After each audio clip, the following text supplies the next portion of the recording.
For us artists with a startup nonprofit ensemble or organization, the most immediate benefit is that very often you have to be a 501c3 recognized organization to apply for major grants.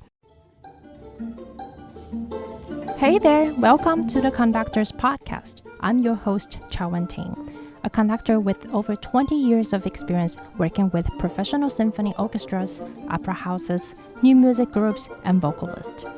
I'm also founder of Girls Who Conduct and have mentored hundreds of conductors from across the globe. I created the Conductors Podcast to share all the behind-the-scenes secrets with you while I interview conductors, musicians, and business gurus from around the world. This is a space created for conductors, conducting students, musicians, and non-musicians who are curious and interested in learning more about the profession, craft, industry, and business. Shy away from the real talk? No way. Money, hardship, growth, and the roller coaster of a conducting career are all topics we discuss here. I will give you simple, actionable, step-by-step strategies to help you take action on your big dream, move through the fear that's holding you back, and have a real impact. Now, pull up a seat, make sure you're cozy, and get ready to be challenged and encouraged while you learn.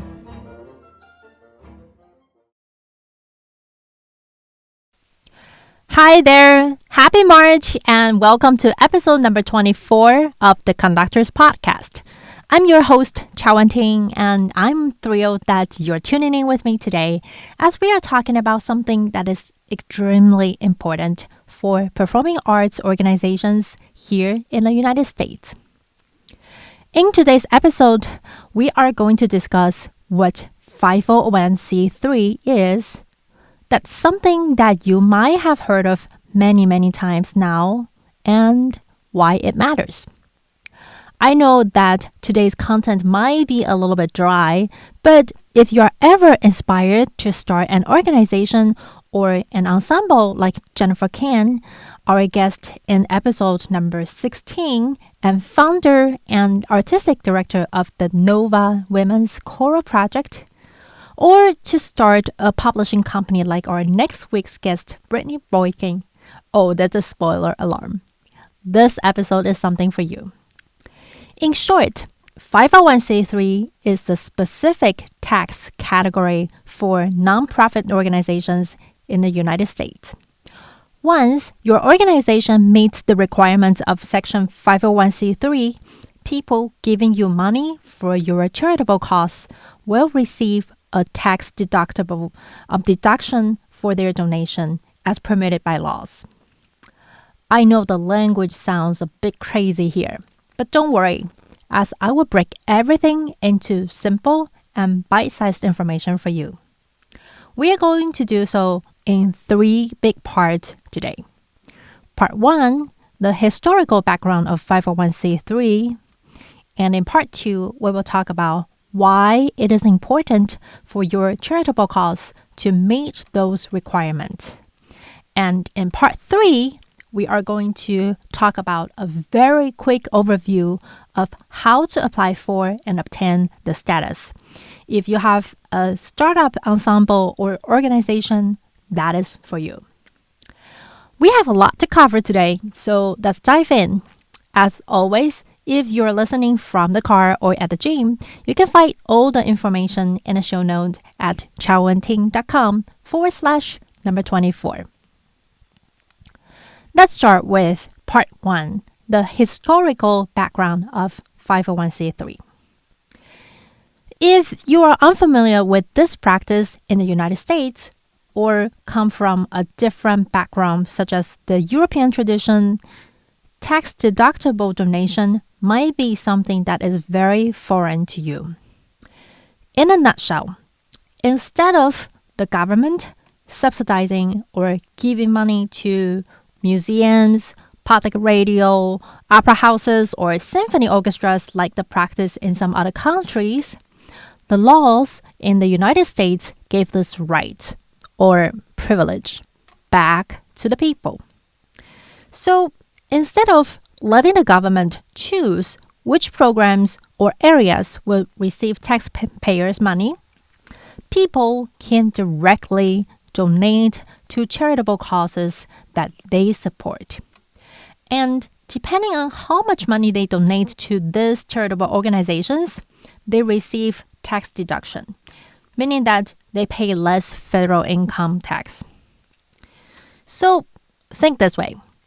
If you are in a school and the teacher collects $20 from each student and buy things that will benefit the entire class, such as purchasing books for the class library, or get cleaning supplies, or buy little prizes as a reward to motivate the students, that's the model in many European countries, and even for some charitable sectors in Taiwan, where I'm originally from. In the US, the teacher will tell you that you can buy whatever you think will benefit the class.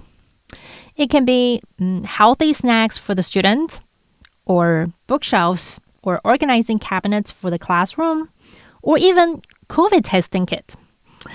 And the more money you spend buying things for the class, the less tuition you will pay for your student.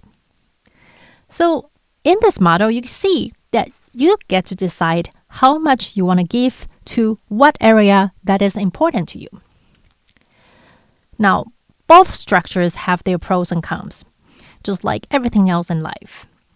In the United States, this practice of volunteering or donating to a charitable cause actually predates the foundation and the formation of the country.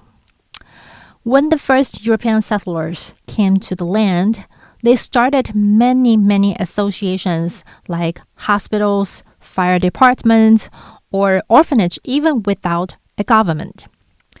When the nation's government was formed, this practice was kept partly because people feared and rejected a giant bureaucratic government program, but also because early government was rather unstable to take care of those sectors.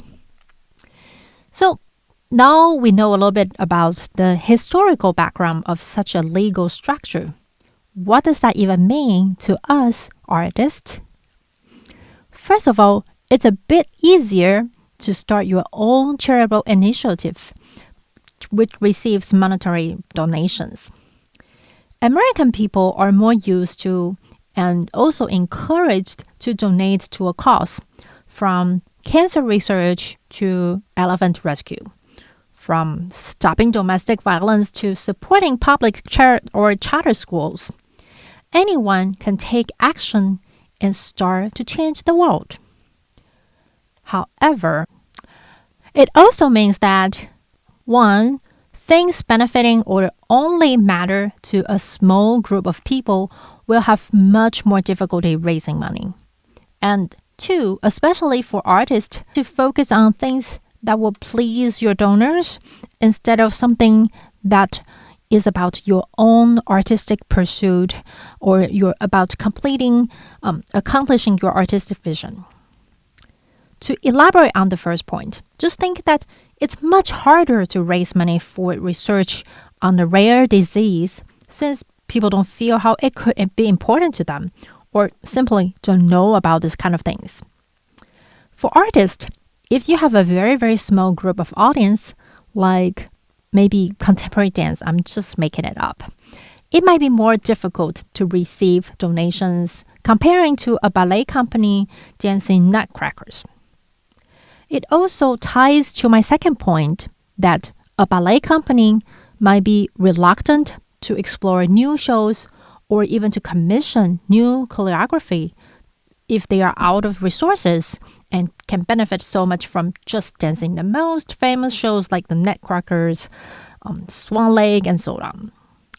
We also see this in examples like opera houses and symphony orchestras. Do you want to have a season full of bestsellers including La Boheme and Carmen? Or do you want to play Tchaikovsky and Beethoven instead of promoting a lesser-known living composer? Now, in part 2, we are going to talk about why it is important for for your charitable movement to meet those 501c3 requirements. First and foremost, I want to be clear that not every nonprofit organization meets 501c3 requirements. A lot of them don't want to or don't need to, depending on their goals.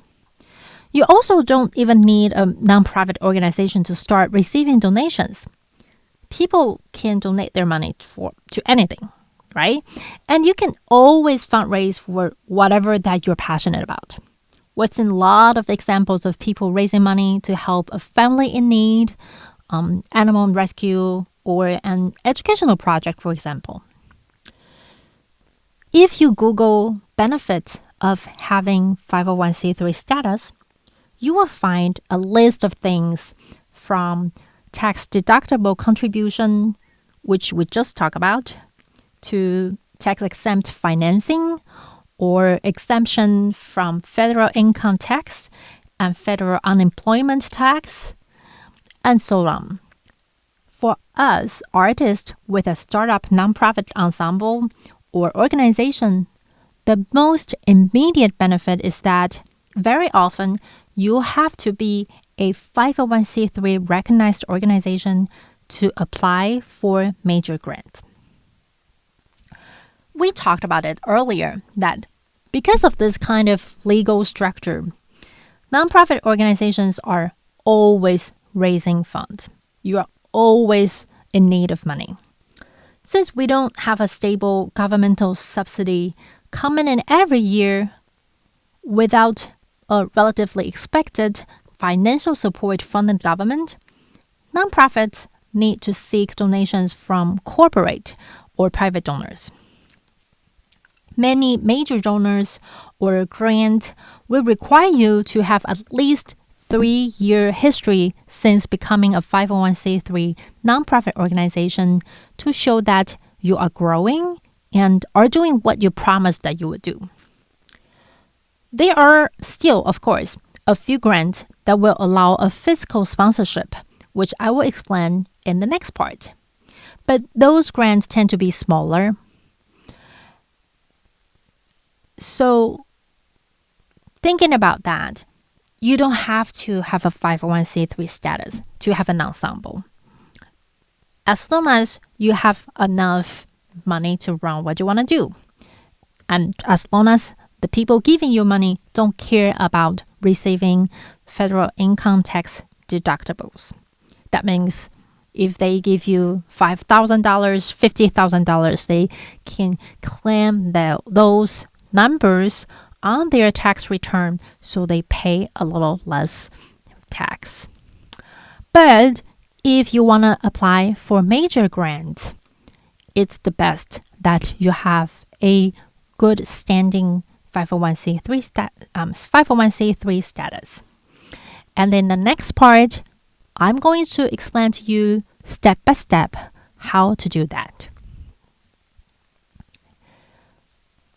Now, coming to the third part of today's episode, I will give you a very quick overview of how to apply for and obtain a status, and also, if you don't feel like going through the process right now, what your options are.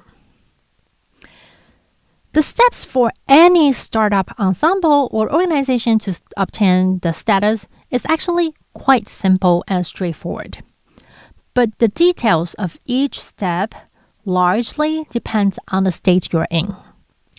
Basically, there are just 2 steps at the state and the federal level. We will first talk about the state level.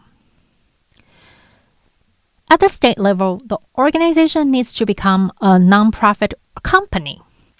And this process is called incorporation.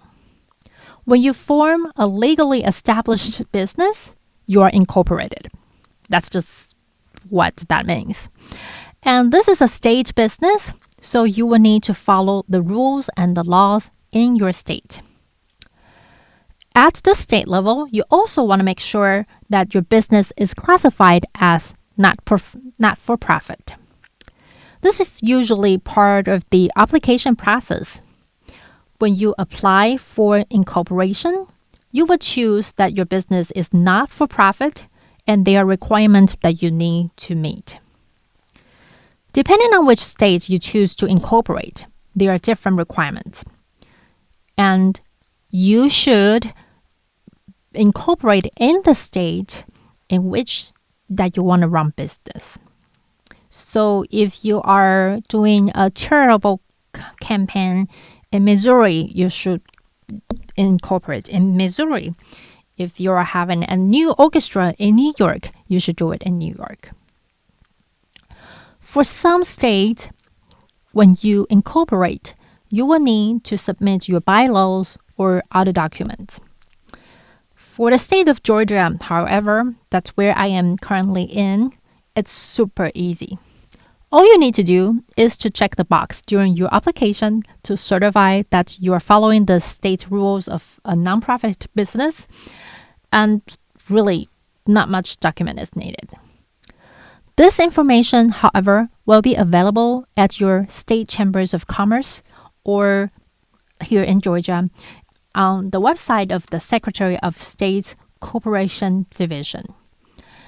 You can always Google online to say incorporation requirements in the state of blah, blah, blah.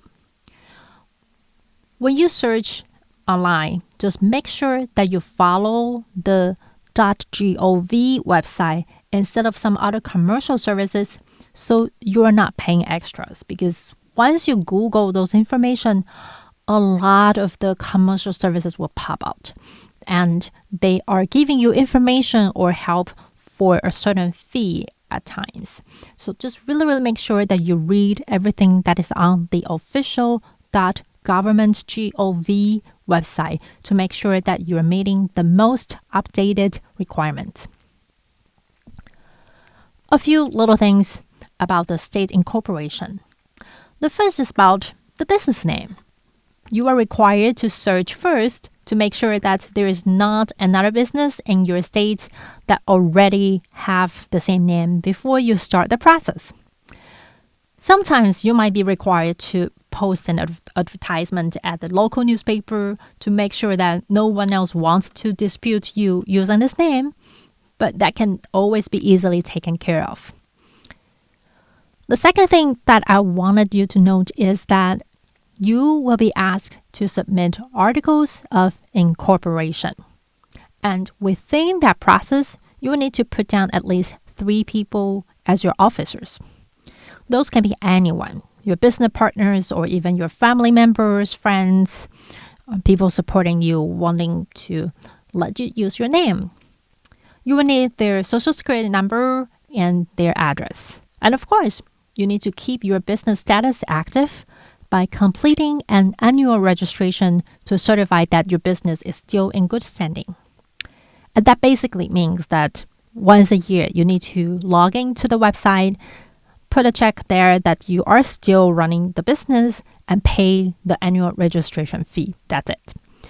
But if you don't do that, after a while, depending on your state, it could be 3 years or it could be, different years, your business will be considered not in operation anymore.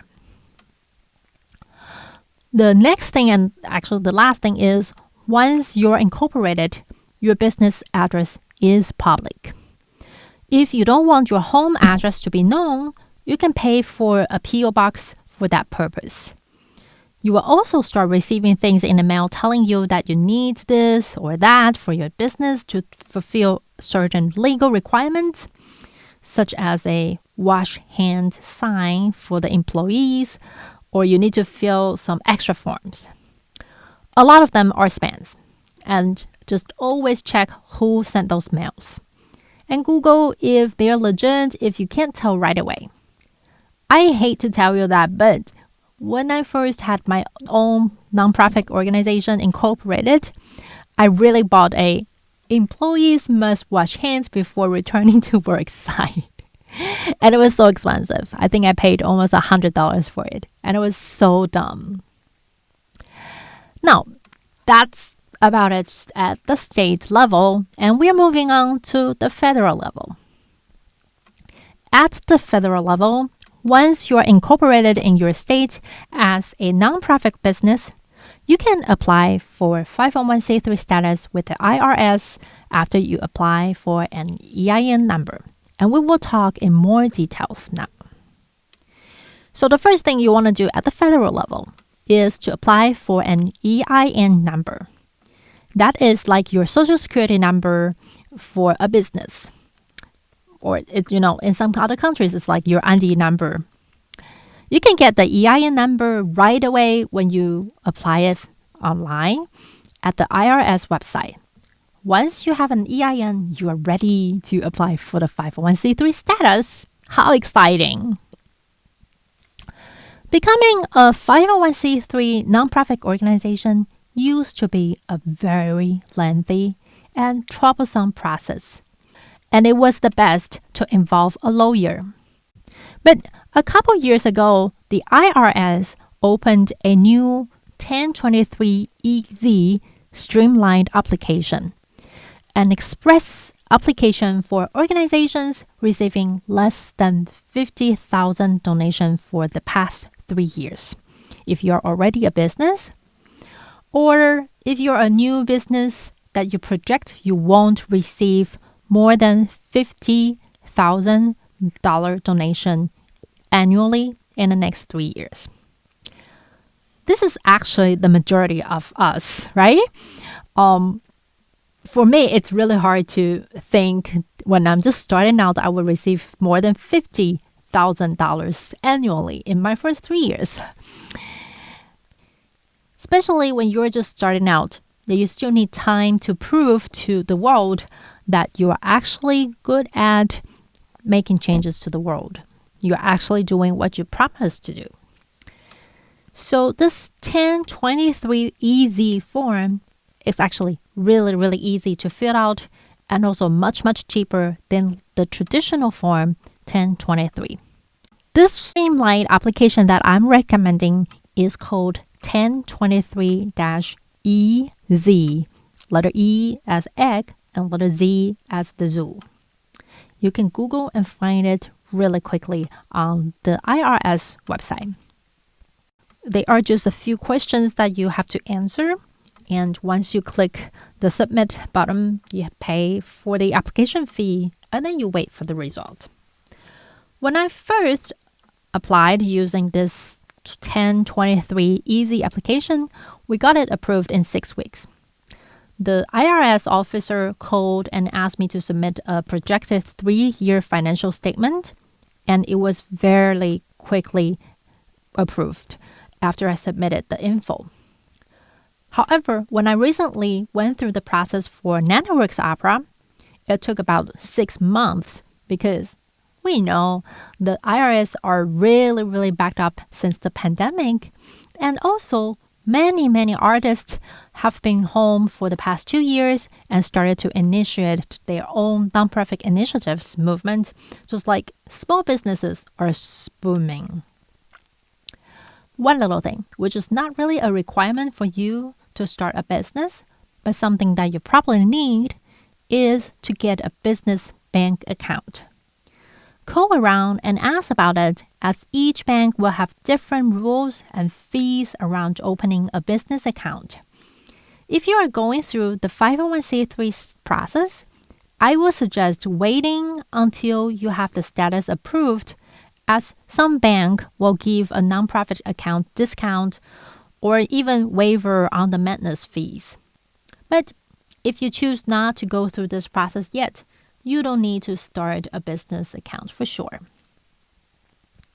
So this is just a little bit an overview about how to obtain the 501c3 status. Basically, in your state, you need to become a state-recognized business, and that process is called incorporation. So you need to be incorporated as a state non-profit business. Once you are a business in your state, you can go through the IRS application using the 1023 EZ form, which is super quick and straightforward. However, if you choose not to obtain a 501c3 status, but your business is doing charitable works, you can seek a fiscal sponsor. It's like borrowing someone else's status and receive donations through them. Just think, if you want to buy a concert, like a pop concert ticket, but you have to be a paid member of a service to get first priority. When you're not a member, but your cousin is, you might use your cousin's account to get the benefit and buy the tickets under their name. A fiscal support is a little bit like that. You use someone else's 501c3 status to receive tax-deductible donations, and they might charge you a fee for this service. A fiscal sponsor can be anyone in your state that does similar work and is willing to support you. A youth orchestra, for example, under a professional symphony orchestra, is probably fiscally sponsored, as it's really not worth it for the youth orchestra to obtain their own incorporation and 501c3 status. It takes time and effort to go through the process. Or it can be a friend of yours whose opera company has the status and you're just starting something new, and that you use their status as a favor in between friends. The major company providing such services for artists is called Fractured Atlas. They charge a fee for using the service, but also takes care of all legal aspects for you, such as issuing tax-deductible receipts to your donors. So it might be worth investigating if you choose to. All right, I know all this information is a lot to take in at once. Again, you can find all the information in the show notes at chaoandting.com/22. And if you're enjoying this podcast, I would really appreciate it a lot if you can share it with just one friend, someone you think will benefit from the podcast as much as you do. Go ahead and subscribe to the podcast if you haven't already. And we are available on all platforms from Apple Podcasts to Spotify, Google, Amazon Music, Alexa, or TuneIn, Stitches, and many more. Take care, and I'll see you next week. Bye for now.